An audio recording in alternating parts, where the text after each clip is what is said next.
Lola naman oh. Ako ito si Ryan. Nakalimutan mo na ba ang pinakapogi mong apo? Ewan ko nga ba kung bakit nagkakaganito ang lugar natin.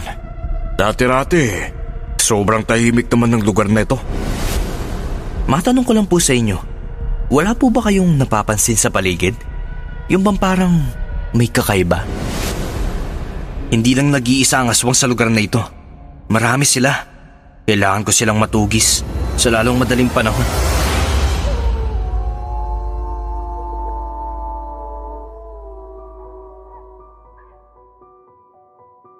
Disisayis anyos lang ako nang mamatay ang mga magulang ko.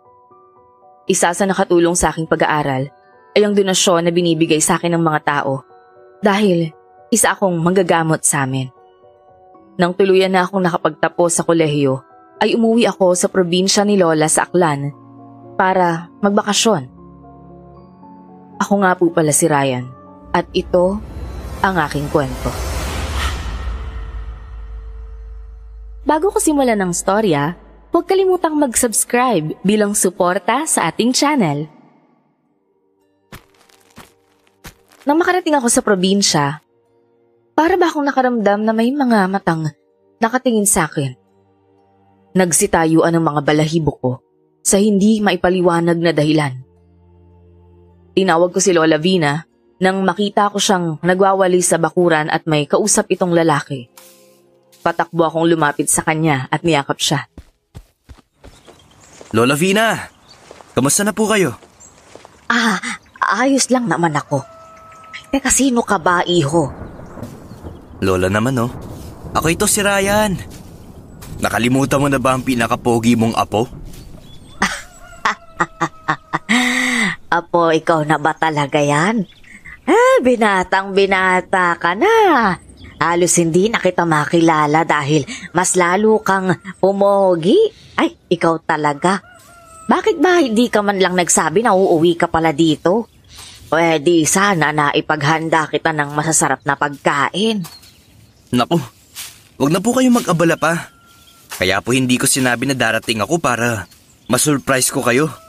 Tama na po yung pagbawalis, baka sumakit ang likuran nyo sa sobrang pagyuko dyan. Ay, sige, patapos na rin naman ako. Ay, nga pala, ito nga pala si Berting, yung kapitbahay natin. Berting, ito naman ang apo ko.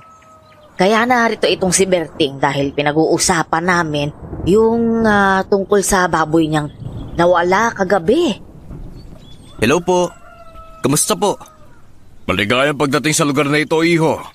Naparito lang ako para sana magtanong kay Aling Vina kung sakaling may nakita ba siyang tao na umaaligid sa bahay kagabi. Pangatlong baboy na ang ninakaw sa akin kagabi. Pasensya ka na, Berting ha. Maaga kasi ako natulog kagabi kaya hindi ko na napansin. Ay, isa pa. Kapag sasapit na ang dilim ay hindi na rin ako nalabas dahil natatakot na rin nga ako. Habang nag-uusap sina Lola at Mang Berting, may nakita akong isang itim na elementong babae na nakatingin sa akin. Hinayaan ko lang ito at kaagad ring nawala yon sa aking paningin. Ewan ko nga ba kung bakit nagkakaganito ang lugar natin. Dati-rati, sobrang tahimik naman ng lugar na ito.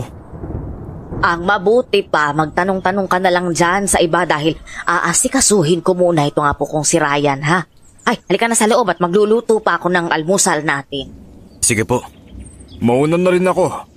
Pasensya na sa abala, Aling Vina. Ay, kawawa naman yun si Berting. Halos araw-araw nagtatrabaho sa bukid para maipakain sa pamilya niya. Pero ayun, nanakawa ng baboy. Mawalang konsensya talaga yung mga magnanakaw na yun. Ay nako, hindi na sila naawa kay Berting. Baka po may utang si Mang Berting at hindi nakapagbayad. Kaya kinukuha ang mga alagang hayop niya. Hindi lang naman si Berting ang nawawala ng alagang hayop dito eh. Nung nakaraan yung isang kambing ko ay nawala. Saka marami pang nagreklamo na ninakawan din tulad nung manok, itik at kung ano-ano pa. Grabe naman po yan la. Nako, ito toong sinasabi ko. Siguro binibenta ng mga magnanakaw at saka pinagkakakitaan. Siguro nga po. Matanong ko lang po sa inyo. wala po ba kayong napapansin sa paligid?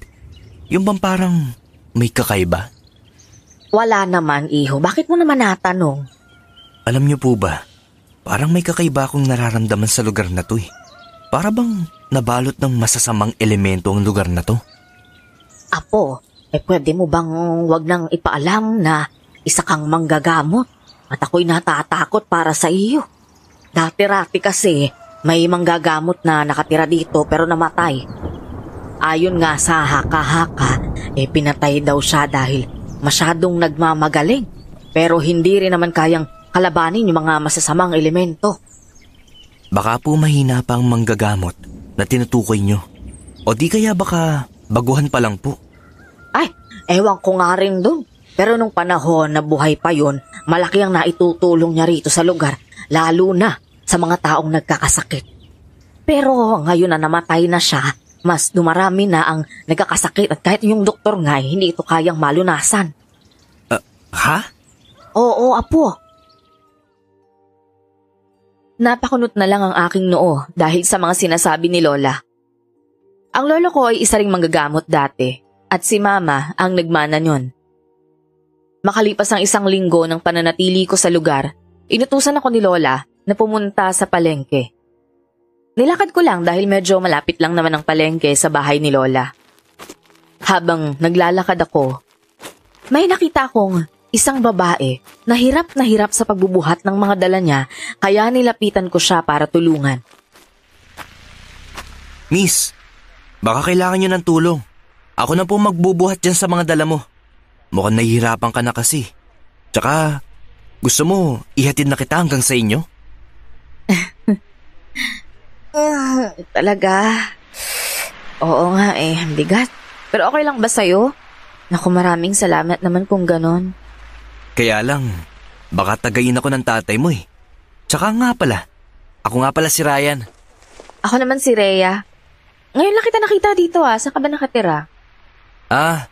Kakauwi ko lang kasi dito sa Maynila. Nagbakasyon ako kay Lola Vina. Ikaw pala yung apo ni Aling Vina. Yung palagi niyang kinukwento sa akin. Oo, tama nga siya, no? Pogi ka nga. Huwag mo na po akong bulahin. Nahihiya ako eh. Ano, kaya mo pang buhatin yan? Oo naman. Kahit pati ikaw buhatin ko. Kayang-kaya ko. Abang, yabang Hindi naman sa pagmamayabang. Sadyang malakas lang ako. Ano ba tong dala mo? Bakit parang basa pa ang laman nito? Yan ba? In-order kasi ni Nana yan sa palengke na 10 kilo ng baboy. May ginagawa kasi siya sa bahay kaya ako na lang yung inutusan niyang kumuha. Ganun ba? Sa susunod, kapag may papakuha ang nanay mo na ganito kadami, sabihin mo lang ako para naman hindi ka mahirapan. Hindi kasi bagay sa ganda mo ang magbuhat ng ganito. Bolero ka rin pala, no? Bakit ka may pasa sa pisngi at baraso? Na paano yan? Ha? Hindi, wala. Nauntog lang to. Ramdam ko na nailang si Rhea dahil pinuna ko ang mga pasa niya. Kaya iniba ko na lang ang usapan. Totoo ba ang kumakalat na chismis dito na palaging may nawawalang mga hayop? Oo. Ang totoo niyan, halos gabi-gabi may nawawalang alagang hayop yung mga tao dito. Kaya nga si Nanay halos hindi na yun natutulog sa pagbabantay dun sa alaga naming kalabaw Yung kapitan nga dito, halos mabaliw na dahil sa pangyayari. Kahit magdamag pa silang nagluronda ng mga tanod, ganun pa rin. Siguro magaling yung magnanakaw, kaya hindi siya nauhuli. Yun nga din yung sabi nila Dagdag pa sa problema ng bayan na to, yung mga taong nagkakasakit sa hindi malamang dahilan. Yun nga, nauubos na yung pondo ng bayan sa pagtulong sa kanila, pero imbes na gumaling, lumalala pa nga. Nakakalungkot naman yun. Tsaka, para na rin sa kaalaman mo, may mga bata rin nawawala dito sa amin. Bakit daw? Kung gayon, parang sinumpa ang lugar na to. Ang hirap naman palang tumira dito Kaya nga Maya-maya pa ay nakarating na kami sa bahay ni Rhea. Malaki na kubo lang ang kanilang bahay, pero sobrang linis at maraming bulaklak. May nakita akong nakapamewang na babae sa may pintuan at mukhang galit siya nang makita niya ako. Bakit naman ang tagal mong babae ka? Nakikipaglandi